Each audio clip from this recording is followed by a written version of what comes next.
Hi, today I'd love to share with you the making of a very special quilt. It's for my grandchildren and it's inspired by the world of Beatrix Potter. So I didn't just want to sew a patchwork of various Beatrix Potter fabrics.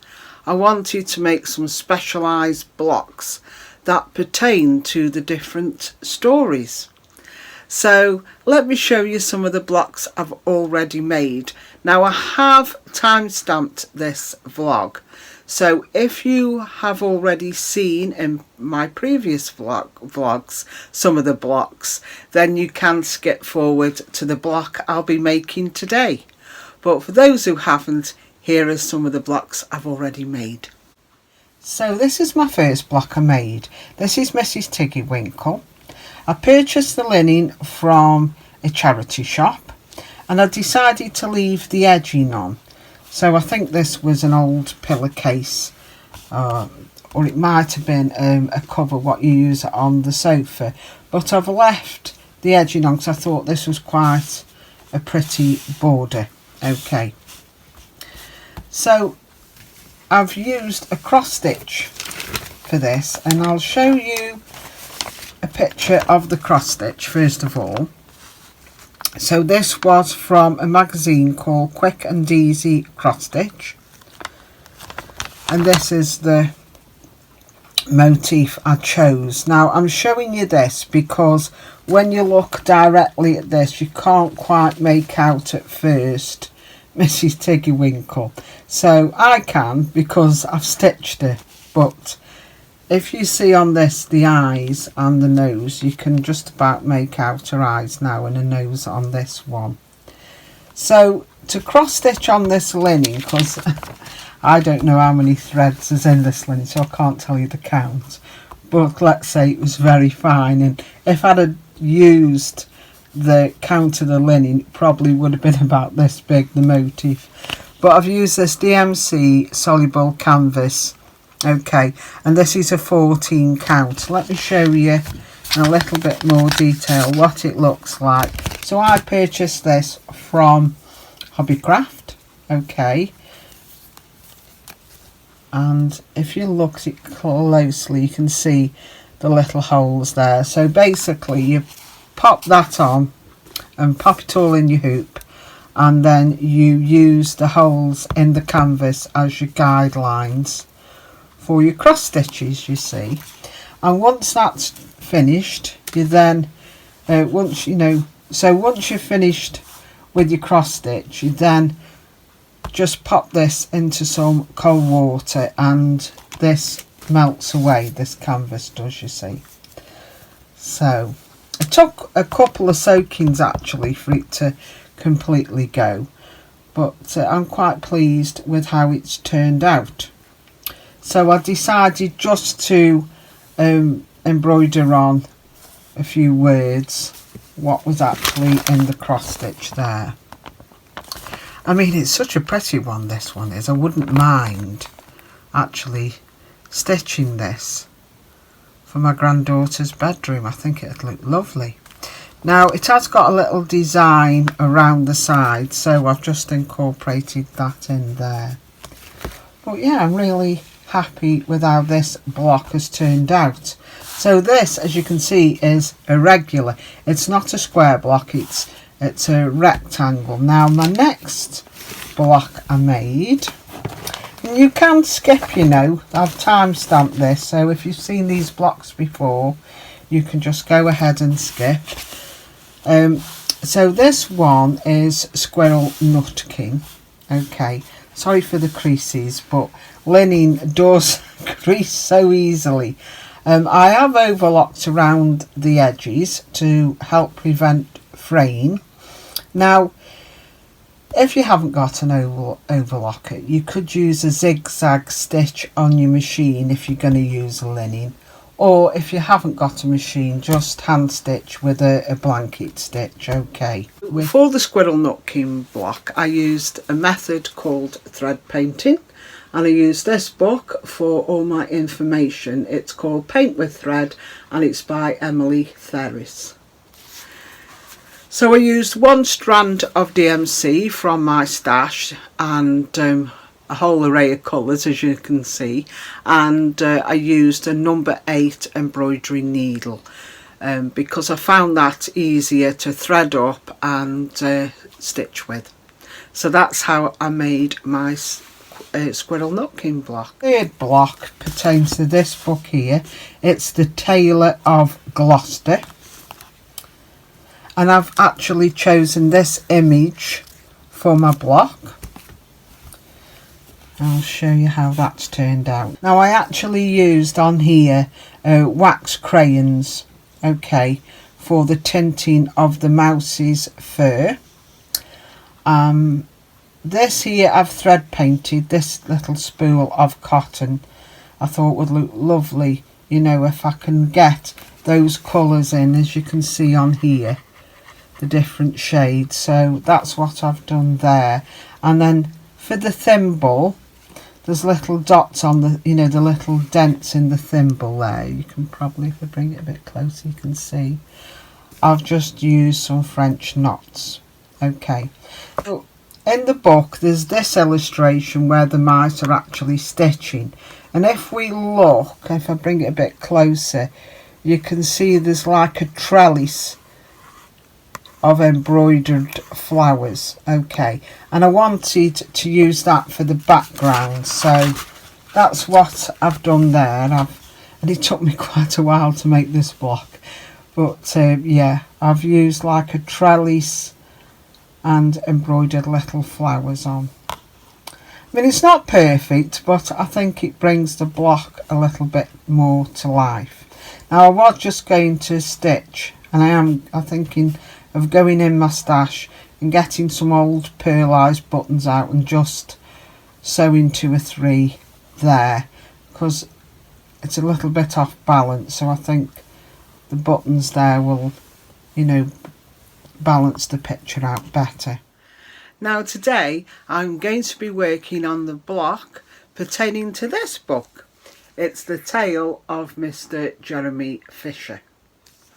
So this is the picture I've chosen as a reference.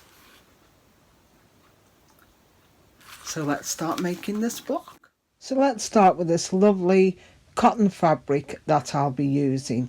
If you look up close, you'll see that it's got some script pertaining, I think it's to the Peter Rabbit story. So I thought this would make a really good background for some of the blocks. In preparation for colouring with pencils on fabric, I'm going to apply this Reynolds freezer paper. Now it has a shiny and a dull side, and it's the shiny side that I'm going to put underneath my fabric, and then I'm going to iron the fabric to the freezer paper, and it will temporarily adhere to that. So you can freehand draw straight onto your fabric if you wish to do so. However, I think I'm going to struggle a little bit drawing the frog. So I'm going to use this book here. It's a Beatrix Potter colouring book. It retails for about, I think it's about £10 in the UK at the moment, and it's just full of these lovely pictures. So I'm going to use this one because that's the image what was in the book. So let's see how we go. I'm going to use a light box to trace my drawing, this frog here, onto my fabric. Now I haven't always had a light box, and what I used to do is I would hold this up to the window when it was good daylight, and I would just place or pin my fabric to this piece of paper, and that way I would trace the drawing onto my fabric. So you see, you haven't got to have all these things, but you know, as I got older, I've managed to collect, and the light box was a recent investment actually. Like I say, I'm now going to use my light box to trace this picture onto my fabric. So straight away I put the drawing on top of the light box and then my fabric. To trace, I'm going to use this. It's a Frixion, it's by Pilot, it's called Frixion Pen. It's a heat erasable. So basically you can draw with this on your fabric, and then to get rid of the markings you just use a hot iron. If you haven't got an erasable pen to hand, you can always use a pencil. Now I'm using here a Castelli, and it's got a soft lead, so I don't have to apply much pressure. I'm sorry, I don't know what the HB is, but all I know is it's quite a soft lead. Now if you do use a pencil, please make sure that you only draw one illustration at a time, because if you draw too many illustrations and decide you don't want one, then you can't rub it out. So once I'm happy with my tracing, I'm now going to start colouring the picture in. So I'm going to be using these Derwent inktense pencils. I've only got a small case, so I've only got a few colours to choose from. So when I start, I'm going to start very light pressure, going round in circles, colouring in. Now I will press a little bit harder when I come to colour in the outline, so it gives that shading.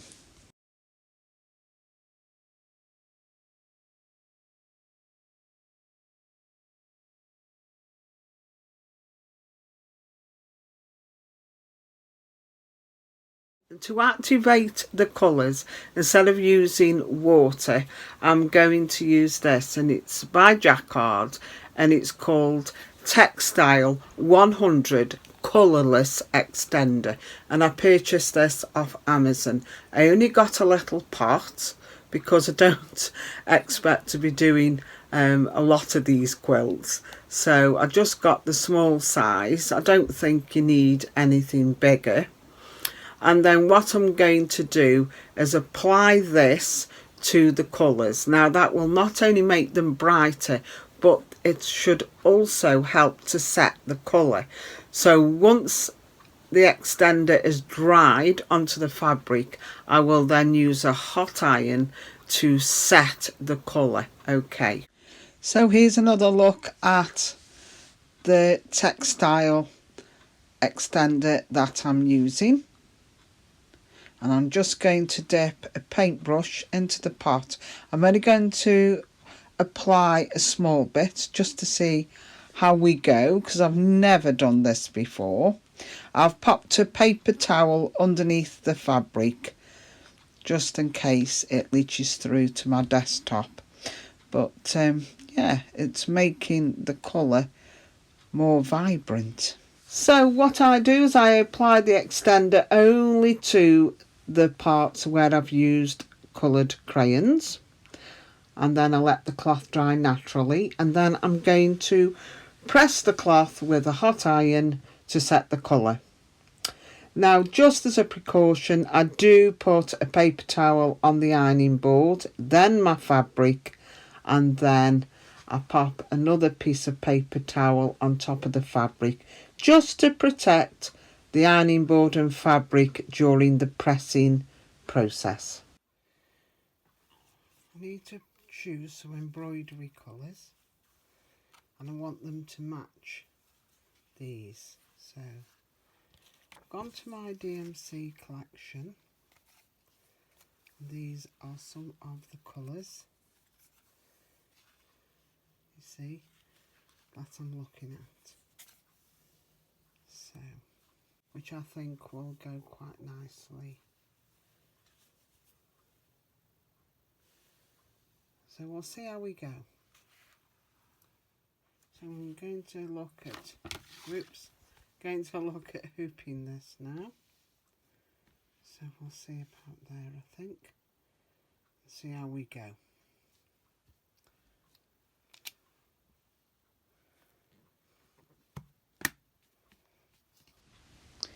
So I decided I would use a split stitch when embroidering the edges.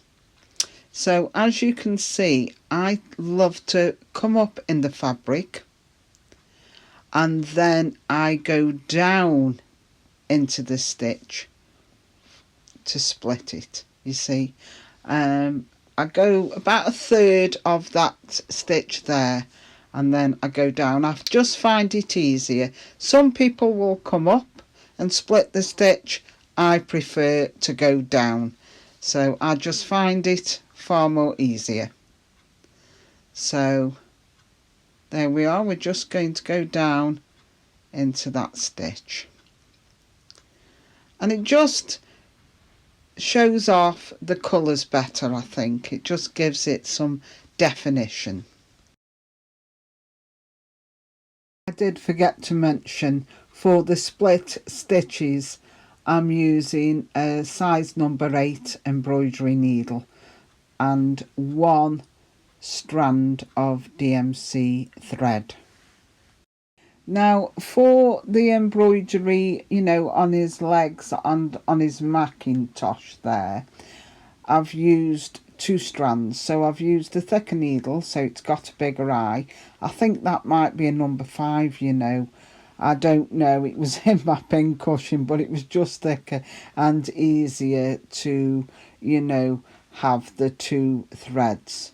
So that's what I've done. I've just used the 2 needles to stitch with. It's really incredible, you know, just how a few stitches can transform the design and bring it to life and provide so much charm, really.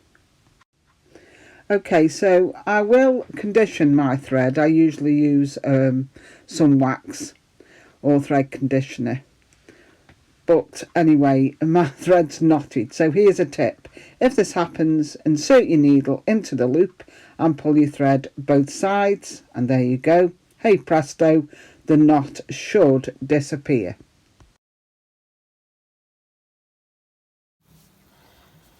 So this is my almost finished block now. You may have noticed that my water lilies are gone. I've ironed them out. I think there's enough on this block, and if we look at the actual photograph in the book, it's just Mr. Jeremy Fisher just about to strike what he thinks is his minnow. Okay, there's little fish. So I have included in the dragonfly, and I'll show you a little bit more detail of that. So I've used DMC thread, 3 different colours here. I've got the lovely blues, 2 shades of blue, and then here is a grey, and then I've used this Gutterman thread, metallic. So I thought that would look nice just inside the wings there, if you can see. I'm trying my best to just get a sparkle there, but it never shows quite up on camera, but it looks really pretty. There's an iridescence to the grey embroidery there. Okay, so I've split stitched round the lily pad and all around the frog itself and the actual line there.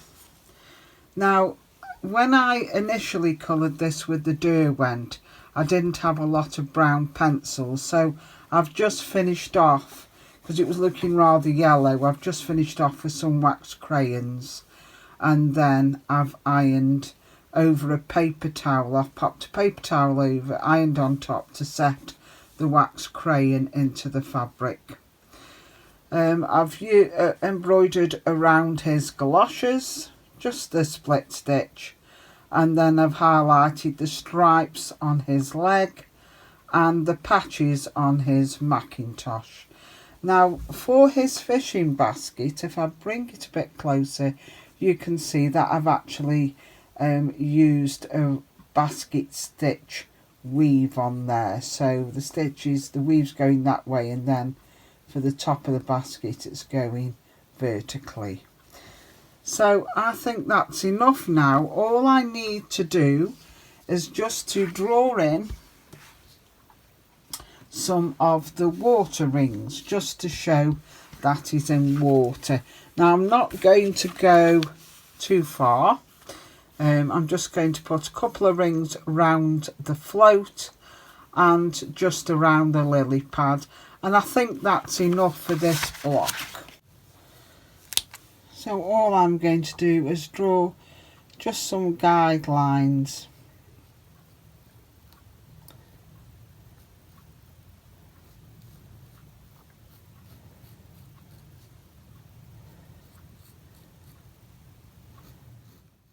So this is the finished block, and I must say I am so pleased with how this has turned out.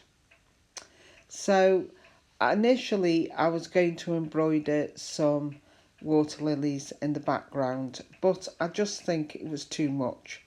So I've decided not to do that. But I've kept the dragonfly in the picture, and I've also embroidered the water rings, as you can see, around the float and the lily pad.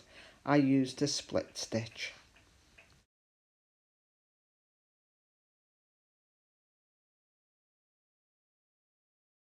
I've decided to use these fabrics. I purchased these from Julie at So Unique. I'll pop a link into her shop and her YouTube channel in the description box below. She has some lovely fabrics for sale, and on her YouTube she also showcases some of her lovely projects that she makes. So these are the fabrics from her shop, and I already had these two fabrics in my stash. So because the embroidered blocks are different sizes, I thought it might be difficult to actually incorporate them into a regular quilt pattern. So I've decided to surround each of the blocks with English paper piecing. So these are 1.5 inch hexagons, and then what I've done is cut the fabric out into 3.5 inch squares.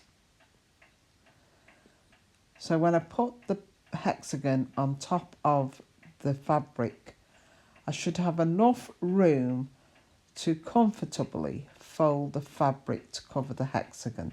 So as you can see, I'm using a glue stick here, and I just fold over the fabric and it sticks to the template.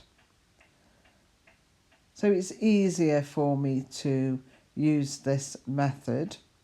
I still thread based, but I like to glue first. Now I know a lot of people think that's rather a long and laborious method of basting the hexagons, but I just find it gives me a neater finish. So these are some of the hexagons I've glued already.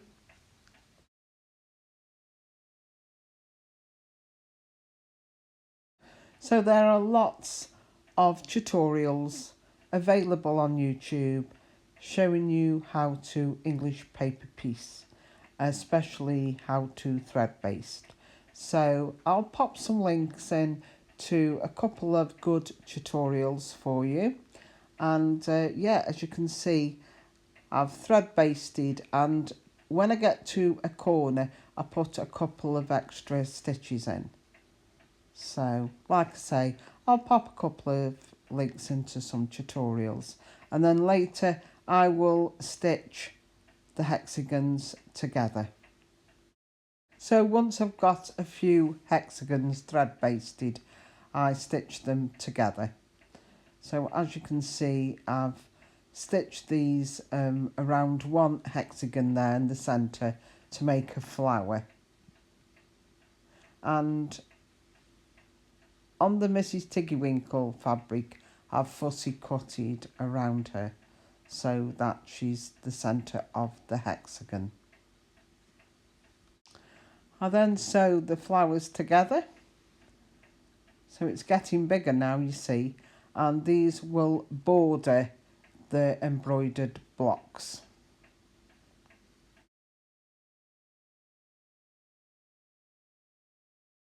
So it is getting quite dark out there, so I think I'm going to pack my crafting stuff away for the day. I will be working on my hexes during the month, and I plan to create 3 or 4 more blocks for the quilt. Now I only want it lap size, so I think 2 or 3 more blocks should suffice. Okay, so I will post regular updates on my Instagram so you can see what I've been making. So my handle on there is What Mandy Made Next. You're welcome to join me, and also I will incorporate any updates into my crafty vlogs. So hope you enjoyed this vlog, and if you did, if you haven't already, can I ask you please to subscribe? It does help me with the YouTube algorithm. Give me a thumbs up and also leave me a comment. I'd love to chat with you. So until I see you next time, happy crafting.